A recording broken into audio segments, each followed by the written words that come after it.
los latinoamericanos, nosotros los hispanos, cuando salimos a los Estados Unidos o a diferentes países del mundo, cuando tú ves que alguien está maltratando a alguien que habla tu mismo idioma, te da ganas de defenderlo.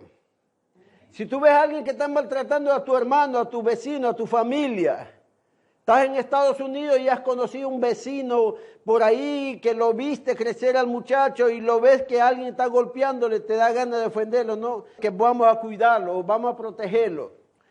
Y Moisés, antes de ser llamado, tuvo contacto aún con su familia, pero Moisés, después de haber sacado las plagas, yo espero no extenderme largo en el mensaje. Le voy a contar, un predicador estaba en la selva predicando, le invitaron a predicar y él empezó a hablar y predicaba y pasó 10 minutos, 20 minutos, media hora, 1 hora y seguía predicando. Decía, recién estoy en la introducción del mensaje. Unos sapitos empiezan a gritar porque ya empieza la noche. Y siguió predicando, pasó media hora más, 1 hora más. Y los grillos empezaron a gritar a medianoche. Los grillos ahí. Y siguió predicando un poquito más y una niña que se había contagiado en la escuela empezó a rascarse la cabeza y se rascaba la cabeza y otro niño se rascaba la cabeza. La nena rascándose la cabeza. Y siguió predicando y el tiempo pasaba hasta que un niño le quita el bastón al abuelo, se para sobre la banca y le extiende y dice, deja ir a mi pueblo, dice el Señor, ya está enviando las plagas, déjalo que ellos vayan a descansar. ¿Alguien entendió, verdad? Porque se estaba extendiendo tanto. Yo espero no extenderme mucho, Entonces Moisés estaba agotado. Iba al palacio y decía, deja ir a mi pueblo. El faraón maltrataba más al pueblo y venía una plaga. Después de una plaga Moisés se presentaba de nuevo, deja ir a mi pueblo. Y así estaba Moisés mucho tiempo con las plagas. Su mismo pueblo que él trataba de liberar le decía, Moisés, no vayas a liberarnos. Cada vez que tú vas al faraón a decirle que nos deje libre, el faraón nos maltrata más. Moisés estaba tan agotado, tan cansado. Él había pasado preparándose 40 años prácticamente para volver a Egipto y liberar ese pueblo. Moisés estaba cansado. Moisés obedecía la voz de Dios, pero estaba agotado. Así hay muchos padres de familia, muchas mamás, muchos pastores, muchos ministros, muchos cantantes, muchos jóvenes. Le sirven al Señor, pero llega un momento que se sienten cansados. Jóvenes que le sirven al Señor tienen que lidiar entre la universidad, la escuela, la casa, los amigos, la iglesia y preparar algo para servir al Señor. Eso agota, eso cansa. Y a veces cuando la familia da la espalda y no quiere que tú le sirvas al Señor, también agota, cansa. O pastores que han tenido que atender la obra de Dios muchas veces sin el apoyo de sus esposas. O mujeres que aman a Dios han tenido que atender la obra de Dios sin que el esposo los apoye, al contrario, les hace la guerra. Entonces la solución es esto, y el tema de esta mañana es: enamórate de la presencia de Dios. Busca la presencia de Dios. Dios sabía que Moisés estaba agotado. Dios sabía que Moisés tenía que cruzar otros 40 años el desierto. Ahora con todo ese pueblo rebelde, contumaz, de duro corazón. Un pueblo engreído, un pueblo convenido, buscando siempre su conveniencia. Moisés estaba agotado y llega un momento, Dios le dice: Moisés, yo iré contigo y vas a descansar. Moisés estaba tan enamorado de la presencia de Dios que Moisés le dijo: si tu presencia no va conmigo, yo no voy. Si tu presencia no va con nosotros, no damos un paso más adelante. Le decía, Señor, yo estoy agotado, estoy cansado. ¿Cuántas veces los ministros, los pastores, a veces oran, ayunan, se esfuerzan, atienden, animan, le dan lo mejor que pueden a veces a los miembros, las ovejas del Señor, y a veces las ovejas del Señor ni agradecen? Buscan a cualquier pequeño error y dan la espalda y dicen, no, yo no voy por esto. Y así era el pueblo de Israel, rebelde, engreído. Entonces vamos a leer en Éxodo 33 del 9 al 15. Yo quisiera leer un poquito. Dice así la bendita palabra del Señor. Si he hallado gracia a tus ojos, te ruego que me muestres ahora tu camino para que te conozca. Y halle gracia en tus ojos y mira a esta gente que es pueblo tuyo. Él le dijo, tu presencia irá contigo, te daré descanso. Y Moisés respondió, si tu presencia no va conmigo, no nos saques de aquí. Uno no puede caminar buscando su voluntad, uno no puede buscar su conveniencia antes de lo que Dios quiere en su corazón. Y Moisés decía, Señor, si tu presencia no va con nosotros, no nos saques, por favor. Porque fuera de la voluntad de Dios las cosas se empeoran. Podemos ver los hogares que dan la espalda a Dios. Esos hogares a veces terminan cada vez peor en peor. Cada vez empeoran las cosas. Y Moisés empezó a decir, Señor, muéstrame tu gloria para que el pueblo también vea tu gloria. Porque si tu presencia no va... O sea, Moisés estaba enamorado de la presencia de Dios. La Biblia nos dice en Santiago que el Espíritu Santo nos anhela, también quiere tenernos, quiere apapacharnos. ¿Saben la palabra apapachar? Apapachar es dar un abrazo de oso así, pero no rompecostillas, sino lleno de amor. En el tiempo de Israel, en tiempo bíblico y en este tiempo moderno hay tantos dioses. Vamos a poner dioses entre paréntesis, entre comillas, dioses con D minúscula, que pueden satisfacer al hombre.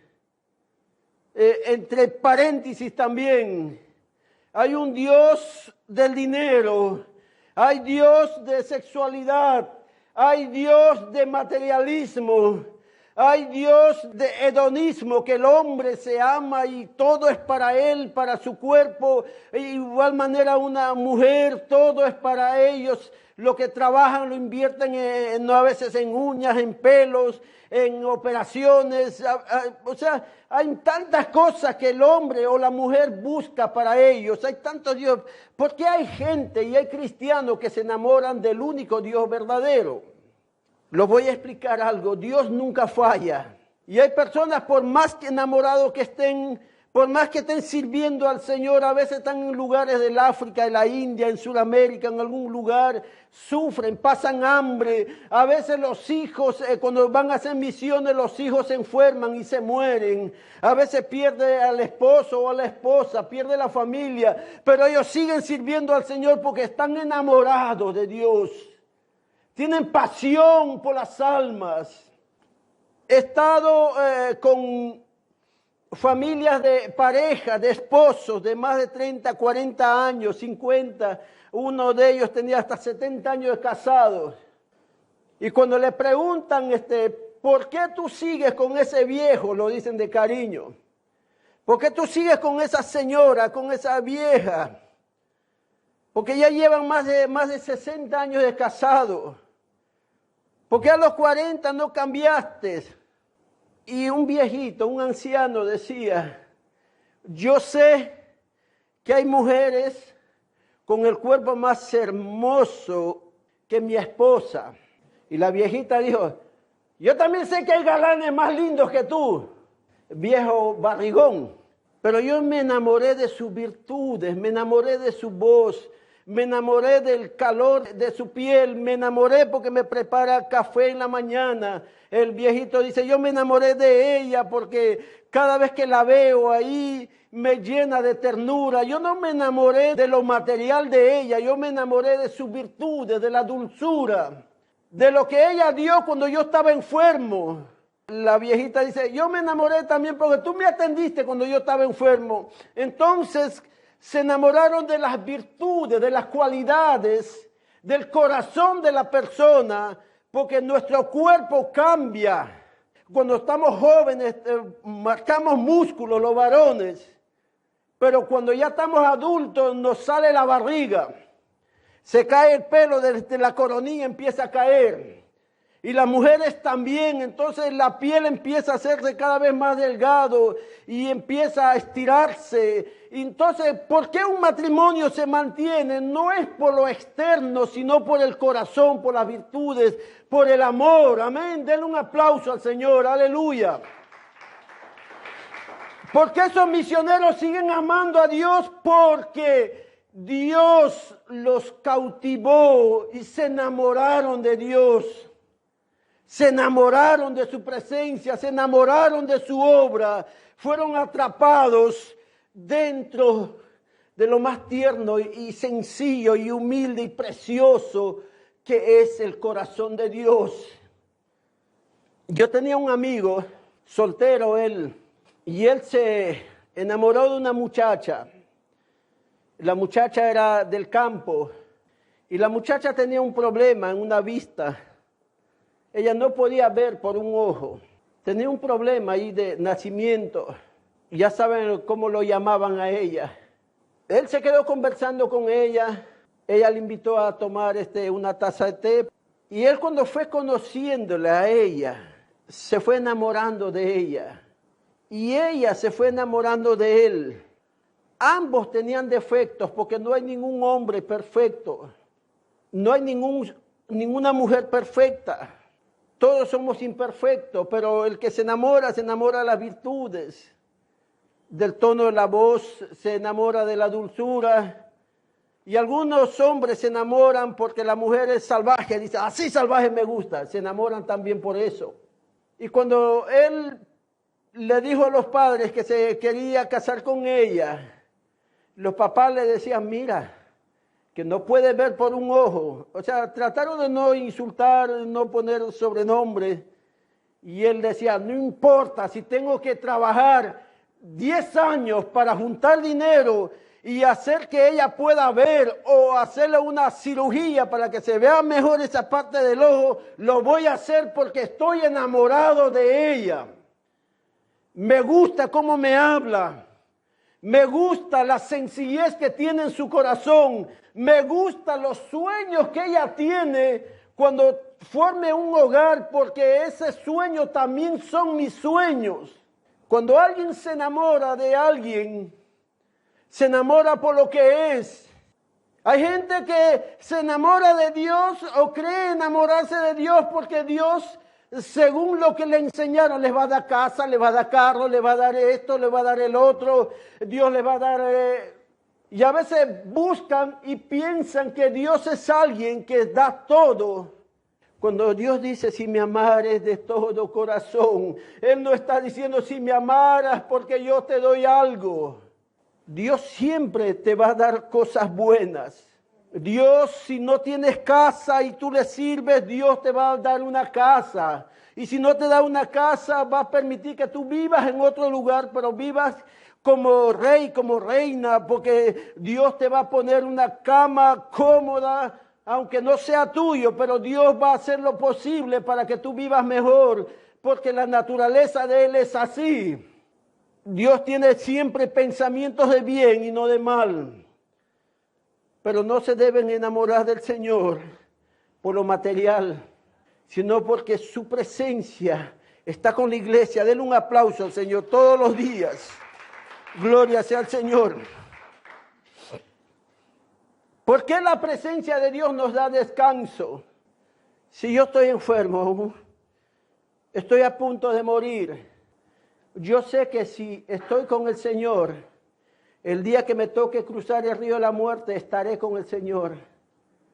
Ya no tengo miedo ni infierno, no tengo miedo a nadie. Y si alguien me amenaza de muerte, no tengo miedo, porque la misma presencia de Dios me da descanso. Cuando vino el huracán, yo estaba en la puerta de casa con un palo. El viento venía como si fuera, no sé, un brujo que tiene asma gritando. El viento ahí. Yo estaba con un palo y un martillo. No era para dar a alguien en la cabeza si viniera. No era para trancar la puerta a la ventana si se quería llevar. Y mi familia estaba allí. Yo me imagino algo. La menor de la casa, que es Paola, estaba Migdalia atrás mío también, por si acaso, con otro palo. Estaba Leonel y estaba Paola detrás de Leonel. Ellos descansan diciendo, papi y mami están al frente, no hay problema. Ellos descansan porque sabía que papi y mami los iba a proteger. Y si no podían, ellos estaban al frente para recibir del impacto cualquier cosa que saliera volando. Yo lo decía, entren al cuarto el que es de cemento. Cuando nosotros tenemos al Dios de los cielos, descansamos porque sabemos que las cosas que no podemos, la Biblia dice, no les ha sobrevenido prueba la cual no pueden resistir. Si la prueba es tan fuerte que no podemos resistir, ahí está el Señor. La Biblia dice que Cristo va delante de nosotros. Él va siempre delante de nosotros protegiéndonos. Si Él no estuviera, el impacto de todo el dolor, toda la tristeza llegaría a nuestro corazón. Dice, enamórate de la presencia del Señor. Moisés estaba agotado. La presencia del Señor te trae descanso. No sé si ustedes experimentaron, pero a mí me pasó muchas veces y me sigue pasando. A veces yo estoy cansado, ya no tengo fuerzas, siento ganas de llorar y digo, Señor, a veces me siento solo. Y eso nos pasa también a los que están casados o casadas. A veces nos sentimos luchando solos y a veces yo estoy de rodillas y no tengo fuerzas, me arrodillo y después de orar una media hora, una hora, a veces unos minutos, y cuando me limpio los ojos, cuando me levanto, siento que no pasó nada, que recién acabo de levantarme de la cama, que tengo la misma fuerza, porque la presencia de Dios trae descanso. El salmista decía, un salmista, en paz me acuesto y me duermo, porque solo tú, Señor, me haces vivir confiado. Salmo 4, versículo 8. Jesús decía que hallarán descanso para su alma en Mateo 11, 29. Enamórate de la presencia de Dios y tendrás nuevas fuerzas. Cuando los predicadores vamos a predicar a las casas, esto pasa por Centro, Sudamérica, por muchos lugares en el mundo. Cuando tú llegas a casas humildes, descansas porque tú ves que ellos son igual que tú de sencillos. Tú ves que ellos son igual que tú con el mismo amor hacia Dios. Uno descansa cuando alguien tiene la presencia de Dios en su casa. Jesús cuando mandó a predicar, Él le decía lo siguiente, cuando toquen una casa y les abran la puerta, si hay un hijo de paz, la paz de ese hogar reposará sobre ti. O sea que cuando alguien sale a predicar casa por casa, uno siente la presencia de Dios en un hogar donde está la presencia de Dios. ¿Me entendieron? Uno siente y uno descansa. Uno siente, cuando visitas ese hogar, tú sientes como si fuera tu propia casa. Cuando alguien se enamora de Dios, aprende a respetar a Dios. El temor a Dios se ha perdido en las iglesias, en muchos cristianos en estos últimos tiempos. Se ha perdido el amor de Dios.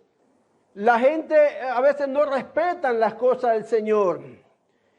Hijos de cristianos y jóvenes que han crecido en una iglesia prácticamente y cuando ya eran jovencitos, dejaron de ir a la iglesia y a veces he visto en varios lugares de Puerto Rico, Esos jovencitos se compran un vehículo y lo ponen unas bocinas, las más caras que han conseguido, y los ponen unos rompecocos, y pasan por la misma iglesia donde se congregaban antes, y a propósito ponen la música, esa música diabólica, con letras pornográficas de reggaetón, o sea, lo peor.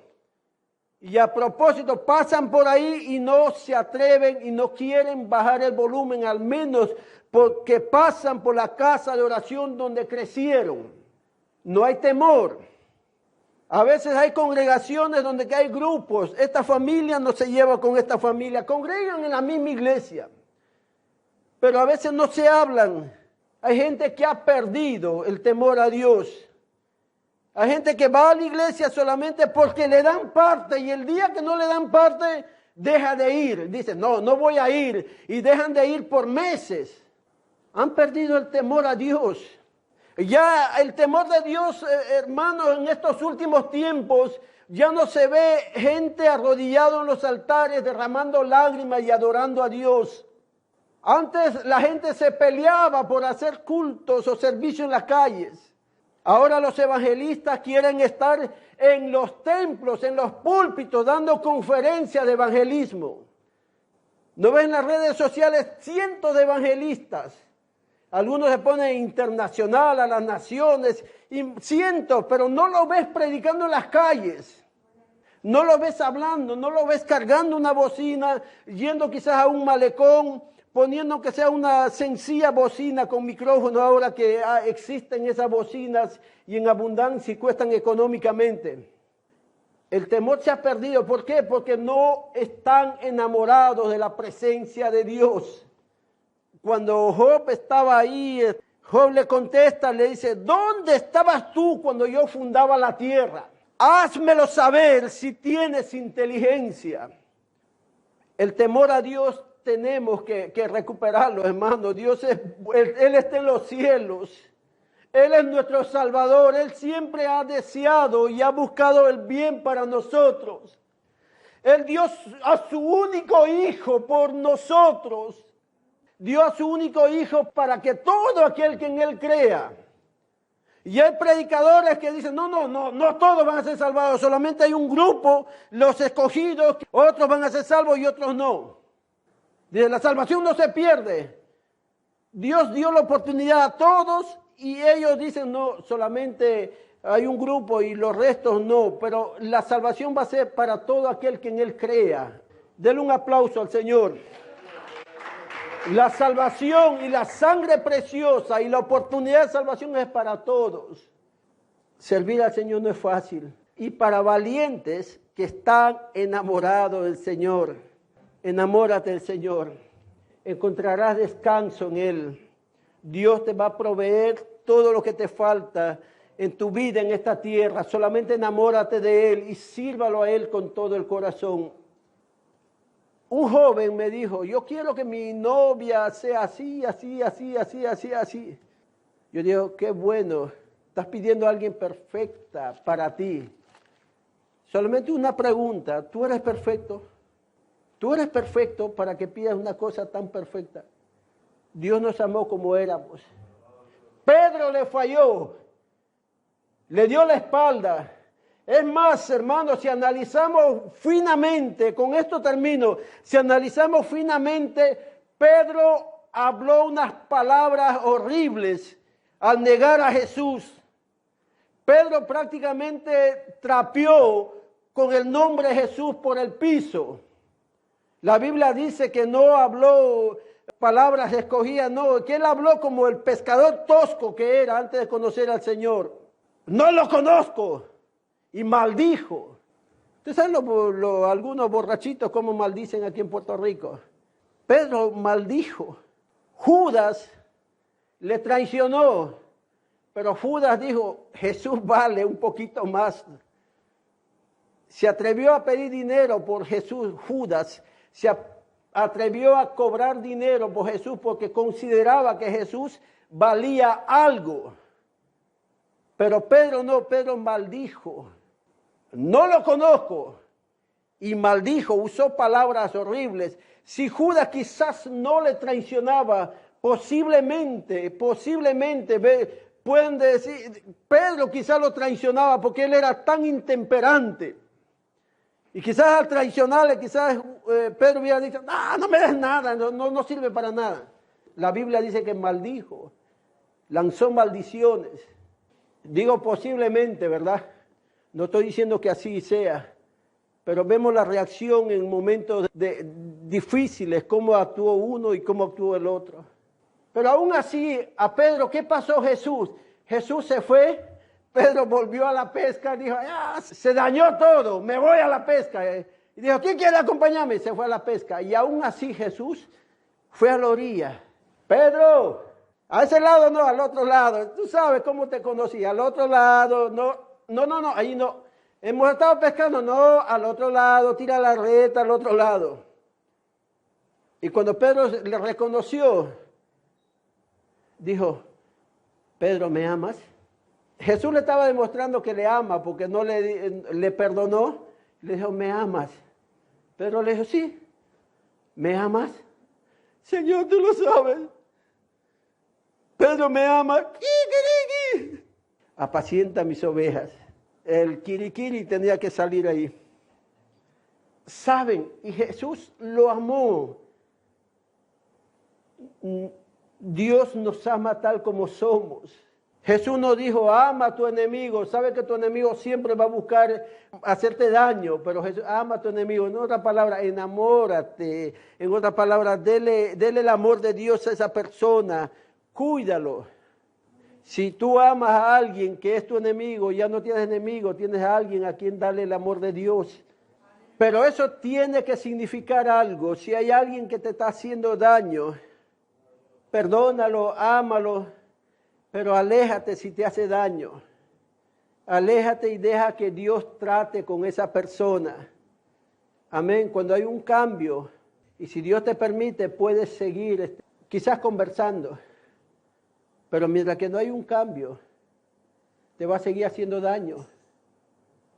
Amén. Te va a seguir haciendo daño. Vamos a orar.